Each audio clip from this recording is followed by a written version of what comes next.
सोलापूर शहरातील सत्रपूर रोड येथील शिवकुमार ज्वेलर्समध्ये पिस्तुलाचा धाक दाखवून जबरी चोरी करणाऱ्या दोन सराईत आरोपींना शहर गुन्हे शाखेने अवघ्या 4 दिवसात अटक केली आहे। या कारवाईत चोरीस गेलेले 2 सोन्याचे नेकलेस, गुन्ह्यात वापरलेली मोटरसायकल, देशी बनावटीचे पिस्तूल, 3 जिवंत काडतुसे आणि 2 मोबाईल जप्त असा एकूण 6,30,000 रुपयांचा मुद्देमाल जप्त करण्यात आला आहे। 13 जून रोजी दुपारी शिवकुमार ज्वेलर्समध्ये 3 जणांनी प्रवेश करून पिस्तुलाचा धाक दाखवत 2 सोन्याचे नेकलेस लंपास केले होते।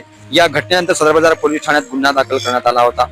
गुन्ह्याचे गांभीर्य लक्षात घेऊन पोलीस आयुक्त एम राजकुमार यांच्या मार्गदर्शनाखाली शहर गुन्हे शाखेचे विशेष पथक तयार करण्यात आले।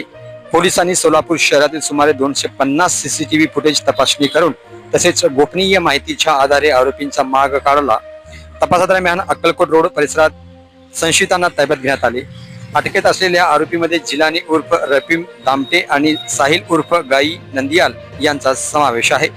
चौकशीत त्यांनी आपल्या आणखी एका साथीदारांसह हा दरोडा टाकल्याची कबुली आहे। तिसरा साथीदार सध्या फरार आहे। तपासात आरोपींनी दरोड्यासाठी वापरलेली सुझुकी कंपनीची ॲक्सेस दुचाकीसह चोरीची असल्याची उघड झाली। पोलिसांनी आरोपींकडून 20 ग्रॅम आणि 18 ग्रॅम वजनाचे 2 सोन्याचे नेकलेस, पिस्तूल, 3 जिवंत काडतुसे, मोबाईल फोन आणि दुचाकी असा मुद्देमाल जप्त केला आहे। शहर गुन्हे शाखेच्या या धडक कारवाईमुळे सोलापूर शहरातील गाजलेल्या दरोडा प्रकरणाचा यशस्वी छडा लागला असून आरोपी विरुद्ध पुढील तपास सुरू आहे।